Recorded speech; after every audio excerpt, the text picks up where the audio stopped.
There is a dark side to building a personal brand that nobody is talking about. Building a personal brand online seems inevitable if you want to get visibility for your books, career, or business today. But sharing your real opinions online can feel downright unsafe, from trolling comments to doxing and freedom of speech feeling really costly lately. Grifters, scammers, and AI content floods our feeds, while honest people's content never gets recommended. It makes me wonder, is there room on the internet for authenticity and genuine human connection anymore? If the personal branding space feels like shark infested waters for you, like it does for me, this episode is for you. In it, I'm saying the quiet part out loud, and I'm exploring the dark side of building a personal brand that I simply don't see anybody talking about honestly. But I'll also share why, in spite of the risks, I believe it's still worth it to be transparent online and build your personal brand anyway. Let's get into it. Welcome to Your Business Book Bestie, a solo podcast experience hosted by me, writing strategist Denise Renee.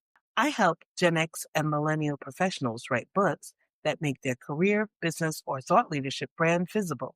This podcast is an invitation into the running conversation in my head about writing books, building a brand, and any cultural happenings that even remotely relate. So, grab a cozy beverage and let's talk. Part 1. I don't always feel safe being myself. A few months ago, I was talking to my mom. I can't remember what about. And I used the phrase WTF. And she responded in that disappointing mother's tone. Well, I've never heard you use language like that before. Immediately, I was like, dang, did I teach her what that meant? And I probably did. In a moment where I didn't use a swear word in front of my baby boomer immigrant pastor mother, she's been a naturalized citizen for over 4 decades, so I stand down. Her reaction made me recoil because it was a moment of transparency and I was just expressing how I felt.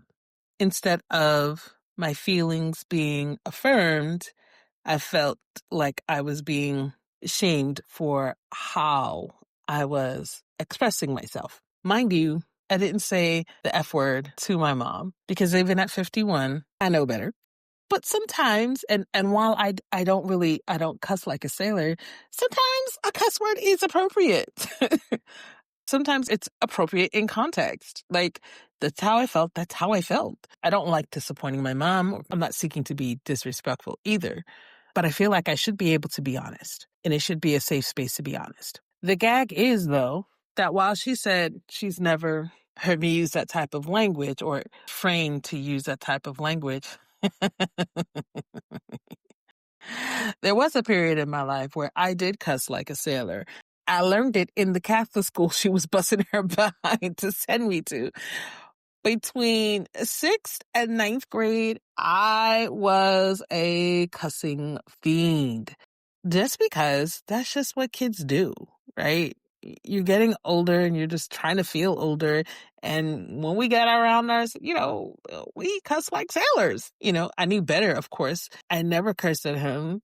Of course, never at church. So she's right. She never heard it, but it doesn't mean it wasn't a part of me. I did make a conscious decision in 10th grade. I was like, okay, this is too much cussing. This is ridiculous. And I really scaled all the way back. There are probably, it's like maybe 2, maybe 3 people that have ever heard me curse with any semblance of regularity. Everybody else, some of the core people that make up my core community, we share Christian values. But while we share Christian values, but then there's also expected behaviors. And I don't necessarily ascribe to all of the expected behaviors. And I don't really express that on a regular because I know how this community feels about certain issues and topics and certain behaviors. So I'm not going to discuss with people who I know this is the viewpoint that they hold. I'm not going to tell them like, well, actually, I have a looser definition or looser parameters around that, and that these certain things don't bother me as much, cursing being one of them. Does that make me inauthentic? Sometimes I feel that way. Part two, I communicate to be accepted and understood. Does that make me fake? I understand that when I'm with a certain group of people, if I want to be understood, I need to communicate in their language. One of the things I really want to do is I really want to travel, and I know I will get to the point where I'm able to do that. And the one thing I'm on high alert about is I don't want to be that obnoxious American that goes anywhere in the world and expects that everyone speaks perfect English and that everybody will cater to me. I can't expect hot and cold running water at the dime and electricity that's always going to be working, depending on where I am. I can't expect that I'm going to get McDonald's on every other corner. Like, I have to understand when I'm in a foreign country, I need to adapt, be ready to adapt to the customs, adapt to the food, and do my best to communicate in their language. Like, that's so rude and insensitive. So, communities are like foreign countries. I have a passport to different types of communities, and I do my best to respect the norms of each community that I'm in. Part three, is the internet ready for true authenticity online?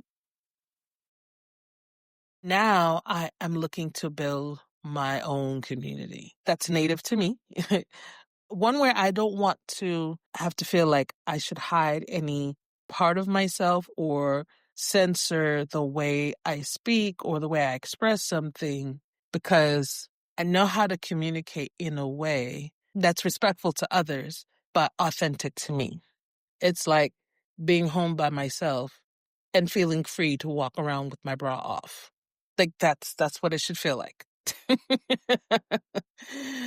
So, can I take my bra off here on the Your Business Book Bestie podcast? And if you're a dude in my community, listen, I know you don't have bras, but you can let them hang low.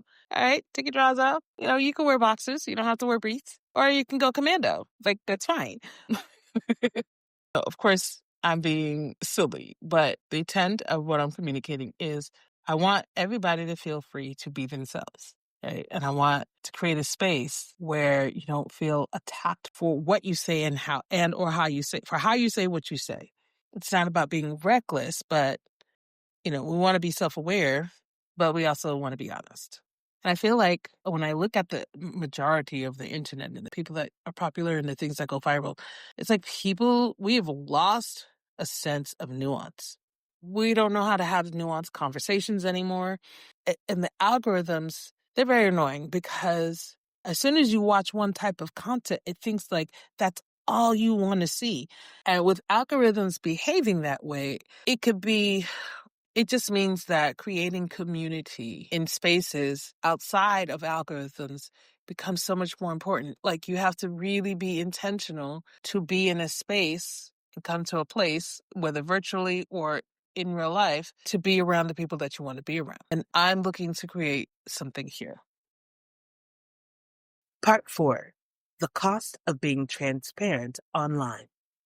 Transparency is at the risk of being labeled performative. Transparency is liberating. First, it's liberating for you because you feel like you no longer want to hide and you don't want to keep any masks. Transparency is then alienating because people who thought you knew you will fall away because they don't like what they're seeing now. You're changing up on them and they're reacting, and there's going to be a falling away of some people, even important people. But then transparency, it becomes authenticating. Just like that two-factor authentication now required for so many online systems, you need to verify with a PIN or make sure you are who you are, to make sure you belong in this space. You make sure you belong in this community. The process sucks, but ultimately it's greater security. And I'm on a journey of transparency online, and it is tough for all of those reasons. And in the middle of the process, I feel lost. I feel like I'm not doing the right thing. Like, maybe I should go back, but the toothpaste has been squeezed out of the tube and I don't have that special machinery to push it back in. And it's not that I'm out here wilding or doing anything, but it's just, it feels foreign because it seems like everybody else around me who are grifters or who are just playing to the algorithms or who are just playing to people's emotions and digging into human psychology and, doing all of the right things from a copywriting standpoint to get the performance metrics they're looking to get, feels like they're winning. But I have to remind myself that I'm not here to just be performative. And I know some people will misinterpret me that way who encounter me will think that. I'm really here to genuinely vibe with those who vibe with me. Those who get me, get me. Those who don't, that's okay. And just sitting in that and being okay and creating a space online where people just genuinely connect and genuinely converse. And it's not just an echo chamber of repeating, yes, girl, yes, king, and just, hyping each other up, but like having real discussions. It's okay to have nuanced conversations. It's okay to not always agree on every single point, but still love being in a space and love being with the people that you're with. Part 5, why I shouldn't quit the transparency journey just yet. I have to remember that there's a pattern in my life that I'm early to things. I have a tendency to quit because the journey is frustrating. Being a trailblazer is hard. I was very, very early to being an independent artist, but I didn't stick it out. I have to stick with it long term. It's not going to be comfortable or easy. And that, maybe the people that start out with me may not be the people that end up with me.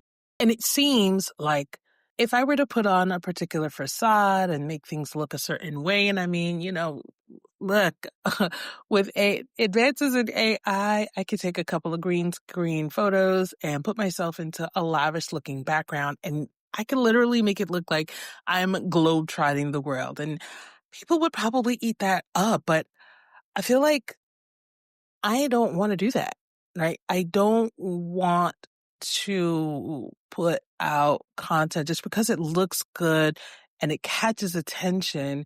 It doesn't, to me, that doesn't really build community. That doesn't really, eventually you get found out. I mean, I don't know why it is in the relationship space, but these relationship gurus are always getting busted. Like recently, some woman I never even heard of before, but she was charging men $6,000 to find a high value woman. And I'm like, I don't even understand these concepts that people come up with. Like, it's so dumb. And so she's teaching them how to find one. Meanwhile, and she looks like one on the surface. Meanwhile, she was actually the mistress. What? So, and it makes me mad sometimes. Not gonna lie, it makes me mad because it's like, dang, people are out here being honest, being genuine, but that doesn't seem to be what most people want. That's not what that people don't gravitate towards that, right? That's not newsworthy. That's not clickable. It's not, whatever. Part 6, why I have a healthy fear of success. But, and then, sometimes when people do come from like really humble beginnings, it's like you blow up and then you begin to fly a little too high. You begin to really separate yourself from where you began and you're no longer like the people who are watching you. As a Black woman, I follow a lot of top Black creators. So, excuse me if you're not familiar with some of these people, but someone like a Jackie Aina, who started off on YouTube. I watched Jackie from a long time ago and have watched her journey. And even in the midst of the pressures that she faced and the challenges that she faced, she still became a very well-known top beauty guru in the era of the beauty guru. She transitioned over to TikTok in the pandemic and, launched her luxury brand, started doing luxury content.